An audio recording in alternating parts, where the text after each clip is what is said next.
Morning. It is a beautiful day here on our little farm. The weather is just perfect.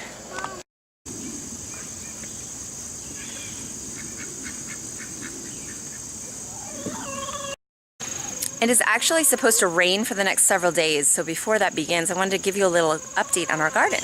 These are the banana pepper plants. They have done really well. Basil's coming to an end. These empty spaces were zucchini, which completely died off. I'm going to put some lettuce and spinach in these spaces. This is a little bit of collard greens and a whole lot of weeds. I'm going to weed this out so that these can continue to grow, because I think once the cool weather picks up, those collard greens are really going to go crazy.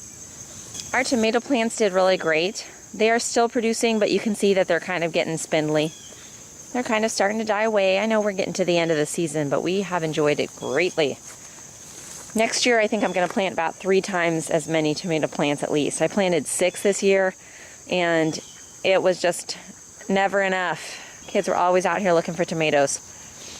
But they'll be excited this morning when they get up, because there are some that have turned red since they last checked. Right now, our green bean plants are going crazy. We are getting a full gallon Ziploc of green beans a week. And you can see there's some up there that need to be picked. If we don't stay on these about every other day, they grow so fast that they just get too big.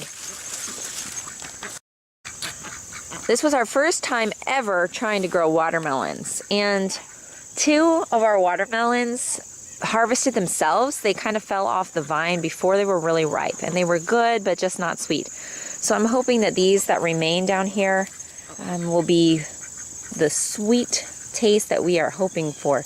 There's 1, 2, 3, 4, and there's another one over here. So we have 5 left on the vine.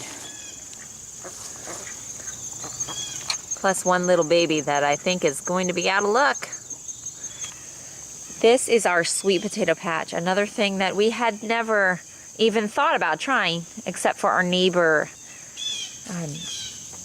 Our neighbor gave us some of his sweet potato slips, which is the only reason we attempted this crop. So something came and ate all the tops of our leaves. Like, it was completely bare, but they have quickly grown back. We don't know what that was or if it hurt the sweet potatoes, but they look like they're still thriving. And actually, where some of the dirt was kind of washed away, where did I see those sweet potatoes peeking up? Yeah, I probably need to pile more dirt, but you can see sweet potatoes peeking up out of the ground here. So we'll see.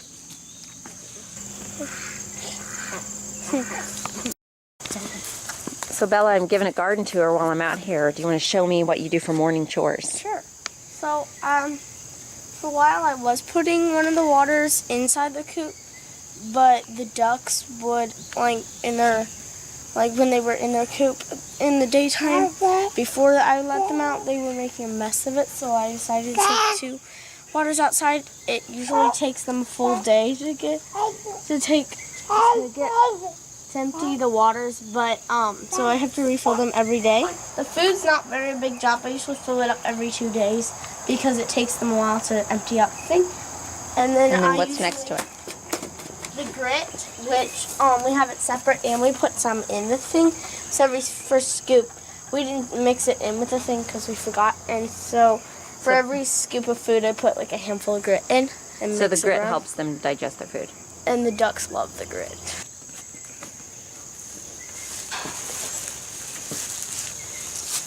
I just put new bedding down.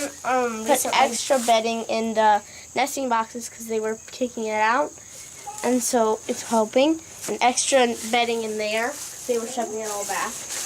Here's a chicken showing us how it's done. That's Brave. Hello, Brave. Are you laying us an egg?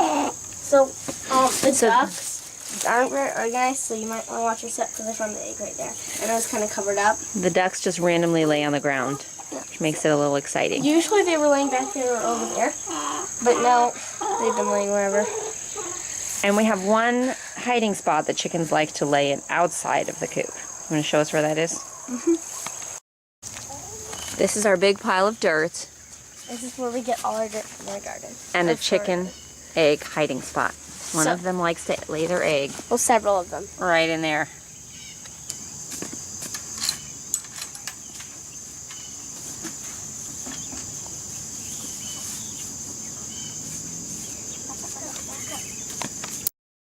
Oh.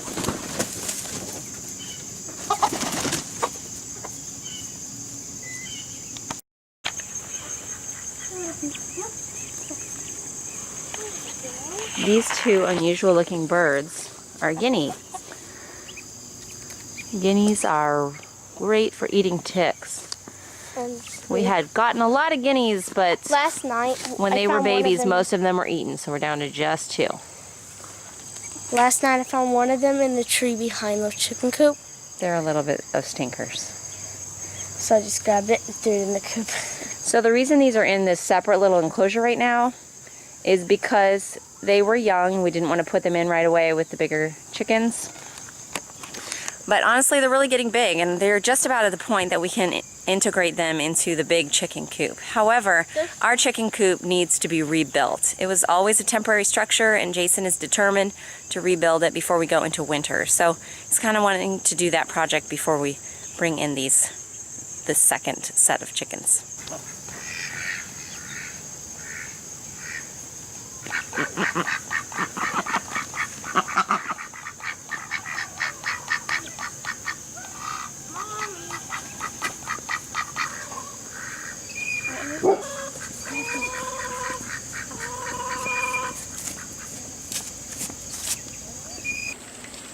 It has been great being on school break this week. I'm excited to get back to it on Monday, but a week off is just such a blessing to have in the middle of the long run. We've done a lot of projects. I've gotten a lot of things just sorted through because living in a tiny house means I constantly have to be on a lookout for things that we have that we don't need, because it quickly will build up and you'll end up with spots of clutter because you just have things, too much stuff for the amount of space that you have. So it's a continual process of assessing things and getting rid of stuff. And that's what I've done a lot of this week.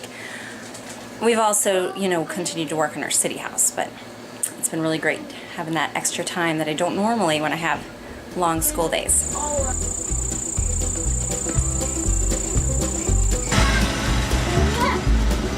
Hey, you big boy. Hey, you big boy.